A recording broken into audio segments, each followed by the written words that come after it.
Welcome to In the Huddle with Jon Ritchie. And let's get right into it. Jon, the Birds got their first loss of the season out of the way. Some players said post-game that it's even now a relief without that undefeated pressure. What do you think about that? Do you think that affected how they played on Monday night? I think they played poorly. I don't think it had to do with the fact that everyone expected them to win. I just think they had a bad game. They were not up. They were not emotional, but I don't think that had to do with the fact that they were 8-0 at that point. The Commanders did a really good job of taking a game plan that was smart and actually carrying it out.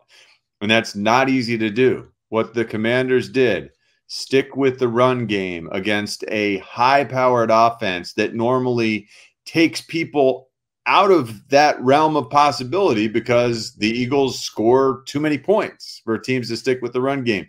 Both sides of the football, the Commanders did a really nice job, and I don't think undefeated factors in as much with the players and the coaches as much as it does with us as fans. You said it right there that Washington really stuck to that run game. It was also because the Eagles' rushing defense looked horrendous on Monday night. But Howie, he Yeah. went out this week. He made a few moves. So now, not only did he go out originally and get Linval Joseph, but now he also, today, breaking news, Ndamukong Suh, he just brought in. How do you feel about those moves? I was so excited to find out about Ndamukong Suh. The Linval Joseph thing, good move. We need bodies on our D line right now with the loss of Marlon Tuipulotu. We were thin, and Fletcher Cox was out there for 70 plays on Monday night, looking like he had the energy to play about 50 plays. There were about 20 plays out there where he had no business being on an NFL field because he was standing straight up and down. He was getting pushed all over the place. So we need bodies. These are players who are experienced and they are big. And in Ndamukong's case, he's nasty. Linval Joseph has been a really good player also. Both big, strong, smart NFL players who will certainly help our cause. But I got to hand it to Howie Roseman. I mean, you have a need and you sign two household names at that position of need. That's miraculous.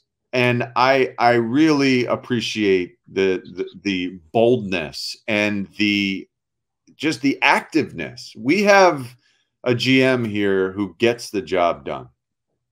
Yeah, incredible. The magical Howie. But the Birds, they head to Indy this Sunday, just Saturday. Got a win in his head coaching debut. Was it the right move by Jim Irsay? Is it still way too early to tell? Yeah, I have no idea. The players obviously responded to Jeff Saturday. He's a former offensive lineman, a smart football player himself, but a guy who likes to be physical, on both sides of the football. And you could see that the Colts players responded. They appreciated that.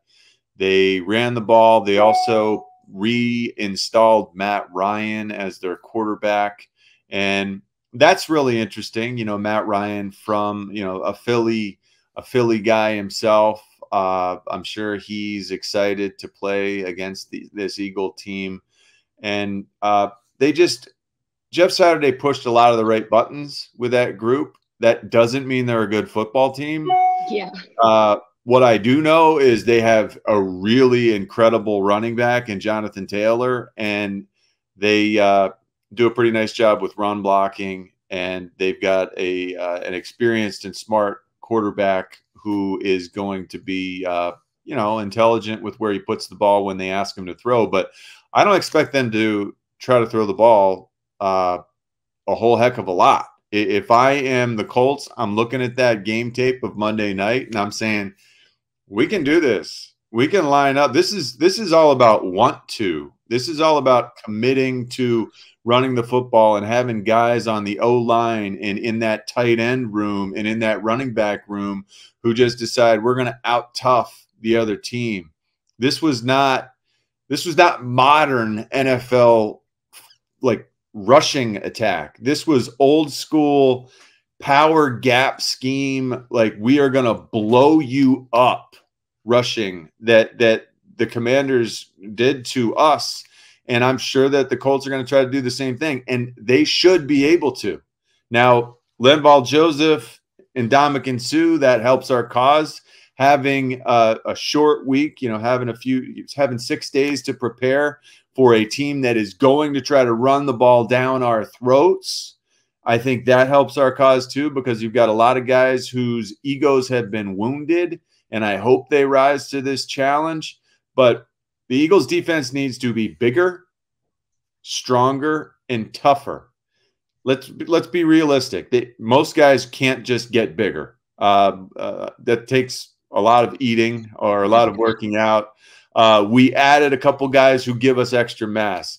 You're not going to get a whole lot stronger in 6 days, but you can get tougher. You can get tougher minded. This Eagles defense needs to have a different mentality as it pertains to stopping the running game in this game. And if we show up, we should not have too much problem with an okay Colts team, but they don't have a whole heck of a lot of talent. Not only does Suh and Joseph bring in that muscle and everything you were just saying, but they also bring in that knowledge. So that's going to be huge. Yeah. And I'm sure the fact that the Jonathan Taylor matchup this week really put the pressure on Howie, and that's why he got it done. But before we go to Thursday Night Football, what is your prediction on the score this week? Jeez. Again, like when you asked me this, I've not considered numbers. I think in concepts or before the numbers. Well, the way I see it, this Eagles team has a lot to prove. They are ticked off by the way things went. A short week does hurt in preparation, and we've got a lot of guys who physically are banged up, but our roster is so nice. Their roster, not that nice. I'm going to say we figure out a way to score 30, and we'll hold this Colts team to 17. Oh, I like that. I was going 27-20. Yeah. So not too far. You just go a little more extreme. Yeah. We have a better team. Now we could both be wrong, and they could decide they're gonna shorten the game and they're gonna run the heck out of the football. And if we don't rise to the occasion, this could be ugly, 10-13 type game. But I think the Eagles are better than that, and they're gonna figure out a way to prove that Monday night was not their identity. I agree with you on that. But before we wrap up, Thursday Night Football, we have the Titans in Green Bay tonight. What do you got on that game? I have no idea what to expect from the Packers. I have no clue. Like what they lost all those games in a row, and now all of a sudden, Christian Watson is supposed to be the answer, and he glosses over all of their offensive issues. I don't think that's the case. I really like the Titans defense. I really like the Titans mentality. I think that the Titans, despite the fact that you don't know how they're going to move the football more often than not, I like the way they play football. So I'll take the Titans in this one. But I think it'll be close. Awesome. I love it. That's all we have for In the Huddle with Jon Ritchie ahead of week 11 of the NFL season. You can listen to Jon, as always, Monday through Friday from 10 to 2 on 94.1 WIP. Make sure to go download the Bet Parks app and follow us on all our social media platforms. We'll huddle again next week.